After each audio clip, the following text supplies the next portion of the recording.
आज हम पढ़ने लगे हैं इंटरफेरेंस ऑफ माइक्रोवेव्स, यानी कि माइक्रोवेव जो होती हैं आज उसके बारे में हम पढ़ेंगे और उसकी स्पेशली इंटरफेरेंस के बारे में हम बात करेंगे। इंटरफेरेंस की अगर बात करूं तो इंटरफेरेंस क्या है कि phenomena where two or more waves combine to form a new wave pattern, उसको हम कहते हैं इंटरफेरेंस। यानी दो या दो से ज्यादा वेव आपस में मिल जाएं तो फिर वो एक नया पैटर्न बनाती हैं। इस चीज को हम मिलने को हम क्या कहते हैं? इंटरफेरेंस। इलेक्ट्रोमैग्नेटिक माइक्रोवेव जो कि एक इलेक्ट्रोमैग्नेटिक वेव्स हैं, तो जाहिर है अगर दो से ज्यादा माइक्रोवेव या दो से ज्यादा इलेक्ट्रोमैग्नेटिक वेव मिलेंगी तो वो भी तो इंटरफेरेंस करेंगी ना। जबकि अगर माइक्रोवेव की बात की जाए जो कि एक इलेक्ट्रोमैग्नेटिक वेव है और इसकी वेव लेंथ 0.001 मीटर से 1 मीटर तक होती है। इलेक्ट्रोमैग्नेटिक वेव ऐसी वेव जिसको एक जगह से दूसरी जगह जाने के लिए रोशनी की मीडियम की ज़रूरत या आप कह लें पार्टिकल्स की ज़रूरत नहीं होती। जैसे हमारी ज़मीन के ऊपर सूरज से आने वाली रोशनी कहाँ से आती है? बीच में एक जगह होती है जहाँ पर किसी भी किस्म का कोई पार्टिकल नहीं होता, सूरज की रोशनी उधर से भी होकर आ जाती है, यानी पार्टिकल की ज़रूरत नहीं है, तो जिनको हम इलेक्ट्रोमैग्नेटिक वेव कहती हैं।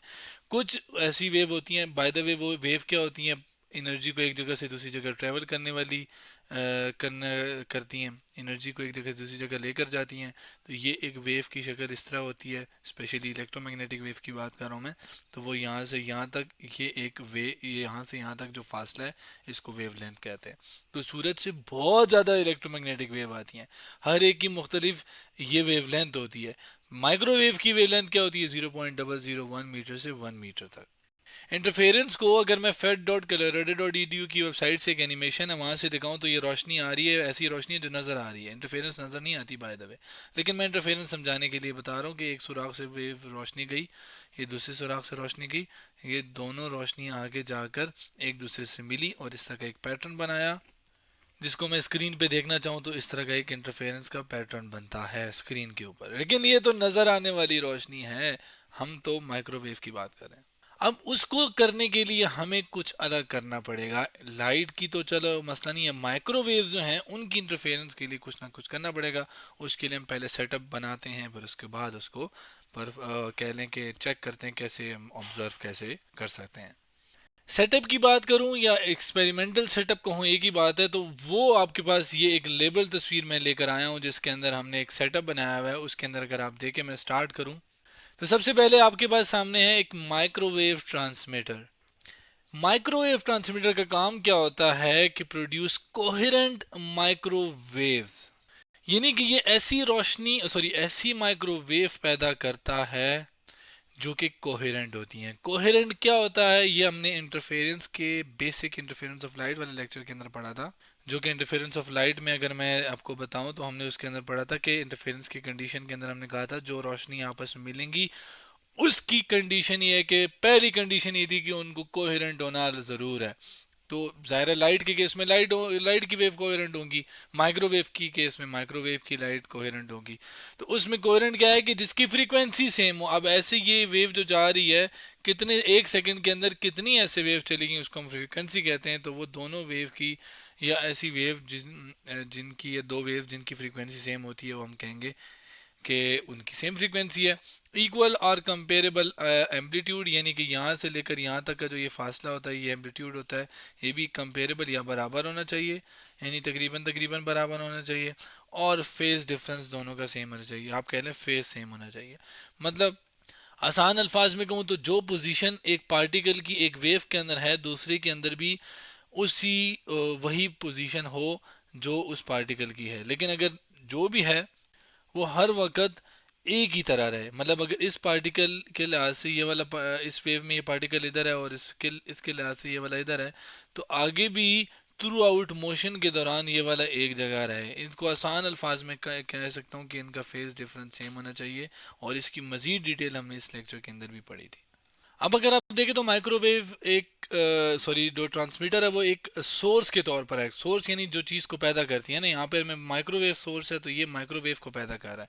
लेकिन यही माइक्रोवेव आगे जा रही हैं तो दो एक गैप से या दो सुराख आपको नज़र आ रहे हैं जिसको हम कहा है हमने स्लिट्स। एक को स्लिट वन कह सकता हूँ, दूसरे को स्लिट टू। तो ये जो भी है, जब माइक्रोवेव यहाँ से गुजर के आगे जाएगी तो ऐसा लगेगा कि एक ये एक सुराख से एक अलग वेव आ रही है माइक्रोवेव, और इस सुराख से एक अलग माइक्रोवेव आ रही है जो कि एक सेकेंडरी सोर्स के तौर पर एक्ट कर सकते हैं।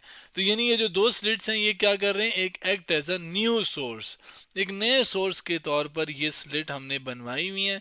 अब क्यों हमने दो स्लिट बनाई है, ताकि जब इनसे वेव निकले तो आपस में जब वो मिलें और इंटरफेरेंस करें तो हमें पता लगे। अब ये जो दो स्लिट हैं ये हमने एवी नहीं बनाई, इसको बनाने के लिए हमने मेटल सरफेस का इस्तेमाल किया, और जिससे हमारे पास दो स्लिट बनाई, यानी ये मेटल से बनी हुई हैं। और इसके लिए हमने ऐसे तीन मेटल की शीटें आप कह लें रखी हैं, तीन रॉड सॉर्ट ऑफ रख के, जिससे दो स्लिट या दो गैप बने, जो कि एक न्यू सोर्स के तौर पर एक्ट कर रहे हैं।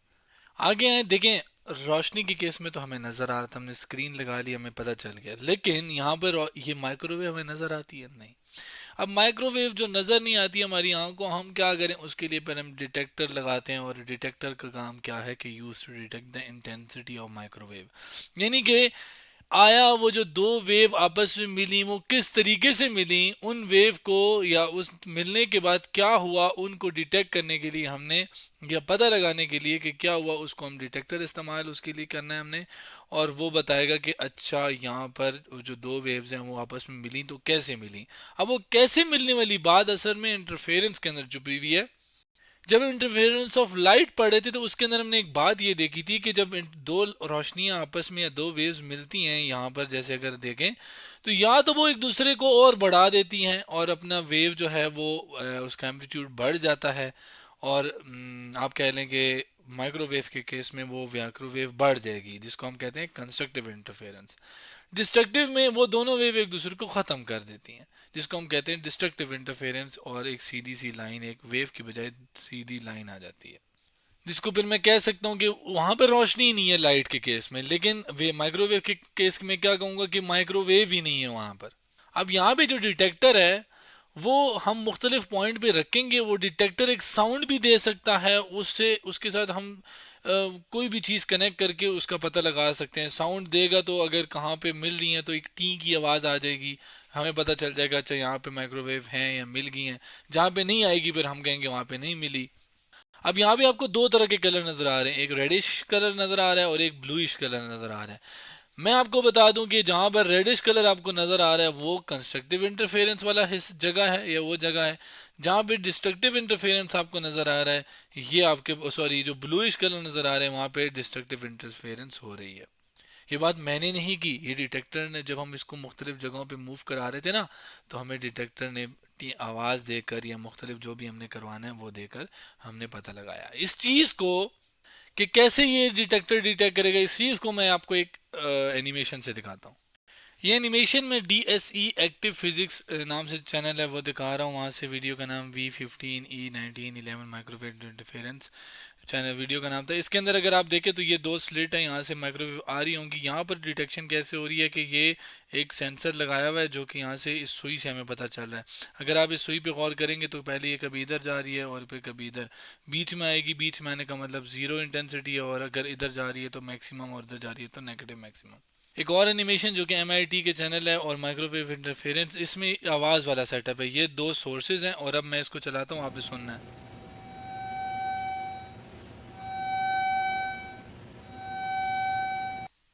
आपने इस एनिमेशन में देखा कि कुछ जगहों पे जो आवाज़ थी वो आ रही थी, कुछ जगहों पे आ रही थी, कुछ जगहों पे नहीं आ रही थी, कुछ जगहों पे आ रही थी, कुछ जगहों पे नहीं।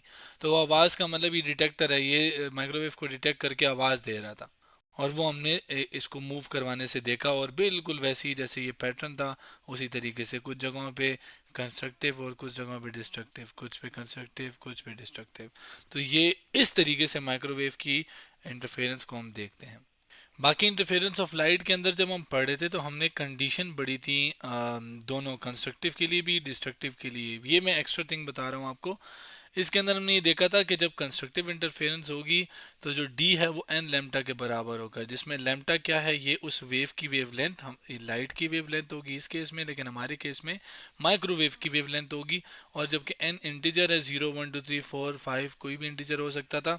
और डी क्या है, डी हमारे पास था पाथ डिफरेंस, यानी जो दो वेव, एक वेव यहाँ से आ रही है और एक वेव यहाँ से आ रही है, जहाँ पर वो मिल रही हैं उन दोनों के मिलने पे, यानी दोनों वेव में से कि क्या फ़र्क था दोनों के फासले के अंदर, ये वेव यहाँ से चल के गई, ये वेव यहाँ से चल के गई, इन दोनों के रास्ते के अंदर, पाथ के अंदर क्या डिफरेंस था, वो पाथ डिफरेंस जो कि हमने डी यहाँ पर देखा था, और वो पाथ डिफरेंस आपके पास डी है यहाँ पर।